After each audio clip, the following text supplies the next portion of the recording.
헤어진 지 얼마나 됐는데요? 한 달요. 본인은 한 달 만에 사람이 바뀔 수 있다고 생각해요? 착각하지 마세요. 한 달 만에 사람이 바뀐다고요? 안 바뀝니다. 본인이 그 사람을 다시 만나면 예전과 같은 실수를 반복하지 않을 수 있을 것 같습니다 라고 얘기를 하는 건 그냥 내가 이 사람과 다시 만나고 싶기 때문에, 제외만 하면 모든 게 해결될 것 같기 때문에 그렇게 얘기하는 겁니다. 지금 본인의 모습이 어떤 거랑 비슷하냐면, 내가 평생을 오른손으로 젓가락질을 해왔는데 이 사람과 다시 만나기 위해서는 왼손으로 젓가락질을 해야만 하는 상황인 거죠. 근데 평생을 오른손으로 젓가락질을 해왔던 사람이 굳이 불편한 왼손 젓가락질을 유지할까요? 그렇지 않다는 거죠. 물론 만나고 나서 한두 달 정도는 이 사람과 다시 잘 만나기 위해서 본인이 지금 생각하고 있는 노력들을 꾸준히 할 겁니다. 근데 그게 그렇게 길게 유지되지 않을 거라는 거죠. 왜냐? 본인은 원래 오른손잡인데 이 사람과의 관계를 유지하기 위해서 억지로 왼손으로 젓가락질을 하고 있으니까요. 불편하기 때문에 결국은 편한 손으로 돌아올 수밖에 없다는 거예요. 본인이 바뀔 수 있는 사람이었으면 헤어지고 나서 바뀌는 게 아니라 만나고 있을 때 바뀌었을 겁니다. 그리고 그렇게 재회를 한다고 한들 행복하지 않을 겁니다. 왜냐면 앞에도 말씀드렸지만 애초에 사연자분이 그 사람과 재회를 해서 행복하려면 내가 원래 편한 오른손으로 젓가락질을 했을 때 나를 좋아해주는 사람을 만나야지, 불편한 왼손으로 젓가락질을 해야만 만날 수 있는 사람과 연애를 하면 본인이 이 사람과 만나는 동안 얼마나 불편하겠습니까? 쉽게 말하면 내가 나일 때 사람은 행복함을 느끼는 경우가 많거든요. 근데 지금 본인은 이 사람을 만나기 위해서 무언가를 바꿔서 만나려고 하잖아요. 이게 지금 앞뒤가 안 맞다고요. 이렇게 되면 본인이 원하던 재회는 할 수 있어도 재회 후에 관계 유지가 안 된다고요. 여러분들이 재회를 하려고 하는 이유를 잘 생각해 보십시오. 이 사람과 다시 만나서 예전만큼은 아니더라도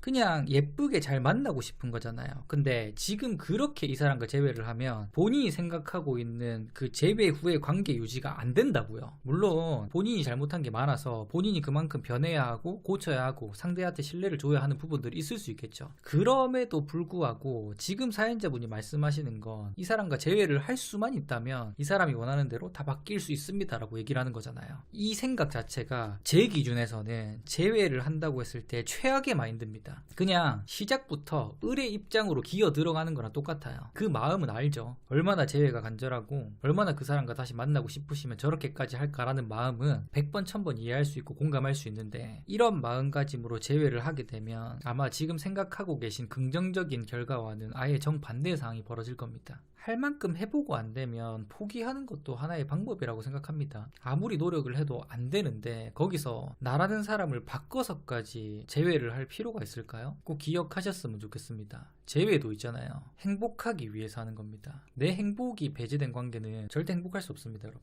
다시 만나서 노력하다 보면, 바뀌다 보면 그 사람도 마음을 열어줄 것 같아서요.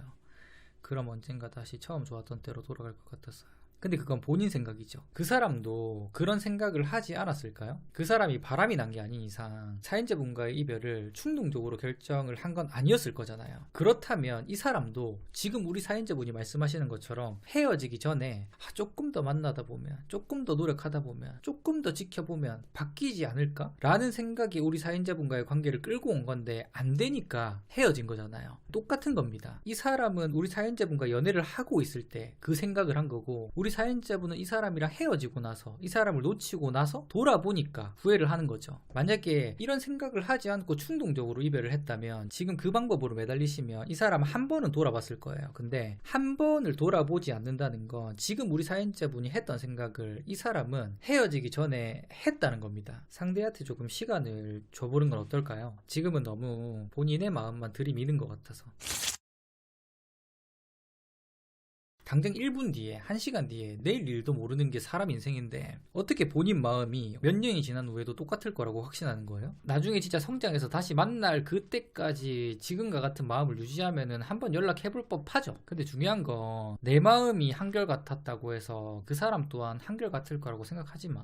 내가 하나 얘기해줄까요? 그 사람은 다른 사람 만나서 연애하고 있잖아요. 근데 본인은 아무도 못 만나고 그 사람만 바라보고 있잖아요. 본인 말대로 몇 년 지나가지고 그 사람과 마주칠 일이 생겼어. 그 사람이 본인한테 연애 많이 했어 물어봤는데 아무도 못 만났고 아직까지 니만 기다렸다고 얘기하잖아요. 그러면 좋아할 것 같아요? 얘나 지금이나 똑같을 것 같다라는 생각이 들어. 본인도 연애를 해야만 하는 이유가 뭐냐면 본인 입장에서는 내가 이 사람을 하염없이 기다렸다라는 게 이 사람한테 굉장히 긍정적인 방향으로 와닿을 거라고 생각을 하잖아. 그럴 수 있어. 근데 모든 일에는 양면이 존재하듯이 그렇지 않는 상황도 생각을 해봐야 돼. 이 사람의 입장에서 생각을 해볼까요? 몇 년이라는 공백 기간이 있었음에도 불구하고 이 시간 동안 연애를 한 번도 하지 않았고 나만 기다렸다라는 사람을 마주하면 본인의 생각대로 좋은 쪽으로 생각을 하는 사람도 있지만 한편으로는 하자 있는 줄 안다니까? 이렇게 긴 시간의 공백이 있었는데 그 사이에 아무도 안 만났다고? 정신 아니야? 하자 있는 거 아니야? 이렇게 생각을 한다니까? 더 멀리 나아가서는 있잖아요. 본인과 다시 만나고 싶어도 그 사이에 거친 사람이 없기 때문에 본인은 아무것도 변하지 않고 내가 기억하는 헤어질 수밖에 없었던 그때의 그 사람으로 인식될 확률이 굉장히 높아요. 상대의 입장에서는 죄책감이 들 수도 있을 것 같습니다. 나는 이 사람을 신경조차 쓰지 않고 나 좋다는 사람 있으면 만나고 내가 좋아하는 사람 있으면 만나고 그렇게 시간을 보내었는데 이 사람은 나라는 사람만 생각하고 아무도 못 만났다는 거잖아. 이 사람이 이때까지 연애를 못한 이유가 내 탓이 되는 거지. 이 사람의 입장에서는 본인이랑 연애를 시작하고 싶어도 시작부터 동등한 관계가 아닌 거예요. 그래서 만약에 이 사람이 연애를 하고 있잖아요. 그러면 본인도 연애를 해요. 지금처럼 좋아한다는 이유로 아무도 안 만나고 나 좋다는 사람 다 내쳐버리잖아. 그러면 본인이 생각하는 그 상황이 왔을 때 이 사람의 입장에서 생각을 해보면 긍정적인 요인보다 부정적인 요인이 훨씬 많은 것 같습니다. 뭔가 이 친구가 저희 부모님 돌아가실 때 대인기피증이랑 우울증 걸리고 진짜 우연히 만난 거라서 제 인생을 바꿔준 친구입니다. 본인도 다른 사람한테 그런 사람이 될 수 있다고는 생각을 안 해요. 꼭 굳이 그 사람한테 그 마음을 갚아야겠어요? 본인의 인생을 바꿔준 사람이라고 얘기를 했잖아요.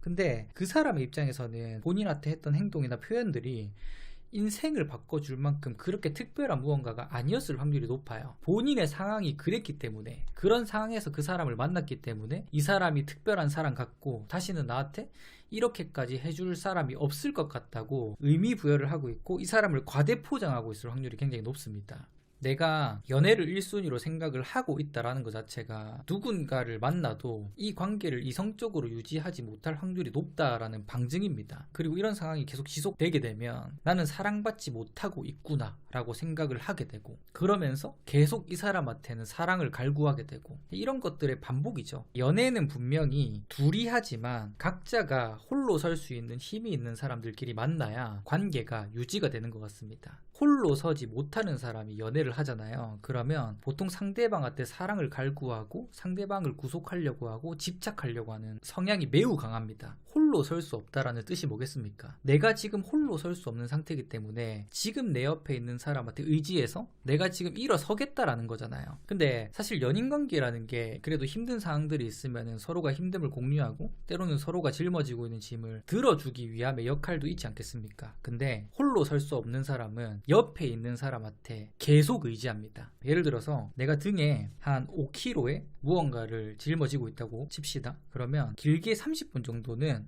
이 무언가를 등에 짊어지고 있어도 그렇게 무겁다고 안 느껴져요. 근데 이게 1시간이 되고 2시간이 되고 10시간이 되잖아요. 그러면 이 가볍던 무언가가 점점 무겁게 느껴져요. 그러다가 결국 마지막에는 이 무게를 버티지 못하고 짊어지고 있는 무언가를 내팽개 쳐버리거나 아니면 주저앉아 버리거든요. 결국 이게 뭐냐면 이 사람과의 관계를 내가 버티지 못해서 이 사람을 포기하는 거나 똑같은 거예요. 그래서 연인관계라는 건 힘듦을 공유할 수 있는 관계는 분명히 맞는데 나도 그렇고 상대도 그렇고 서로가 짊어지고 있는 짐을 연애하는 내내 들어줄 순 없습니다. 결국은 이 사람한테 줬던 짐은 내가 다시 들고 와야 돼요. 근데 홀로 설 수 없는 사람은 계속 이 사람한테 의지를 한다는 거죠. 그래야만 나는 일어설 수 있고 걸어갈 수 있으니까. 근데 상대의 입장에서는 이게 시간이 지나면 지날수록 굉장히 무겁고 부담스럽게 느껴진다는 거죠.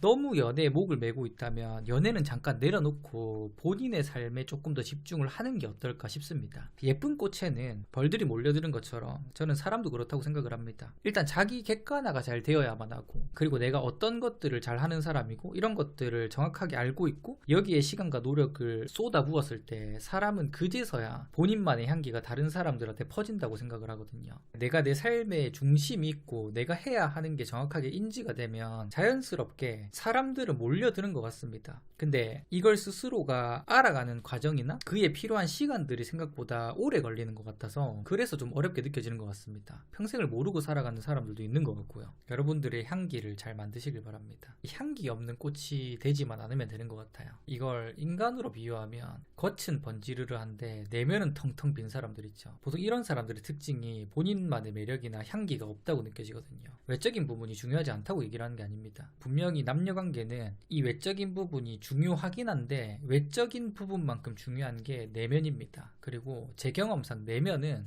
내가 내 인생을 살아갈 때, 내가 앞으로 나아가야 하는 방향이 정해졌을 때 급속도로 성장하는 것 같습니다. 제 방송을 보시는 분들이 다들 이별 때문에 힘들어 하시는 분들이 많은 걸 아는데 저는 여러분들이 이별 때문에 힘들어하는 걸 부정적으로 생각하지 않아요. 왜냐면 그런 경험들이 있어야만 하고 보통 사람 보는 눈은 내가 힘든 만큼 성장하는 법입니다. 지금 만약에 여러분들이 겪고 있는 그 이별의 아픔을 잘 극복하시고 본인이 앞으로 나아가고자 하는 길이 정해지고 거기에 시간과 노력을 쏟다 보면 여러분들이 잘 되면 잘 될수록 정말 많은 벌들이 몰려들 거거든요. 근데 이 벌들에는 사람으로 예를 들면 사람 같지 않은 사람도 있고 쓰레기 같은 사람도 있고 좋은 사람도 있고 굉장히 다양한 사람들이 내 주변에 꼬이기 시작한다는 거죠. 그러면 여러분들이 앞에 어떤 연애를 통해서 얼마나 사람 보는 눈이 길러져 있냐에 따라서 나한테 다가오는 사람 중에 나와 잘 맞는 사람을 선택할 수 있고 그렇지 않은 사람을 거를 수 있다는 거죠.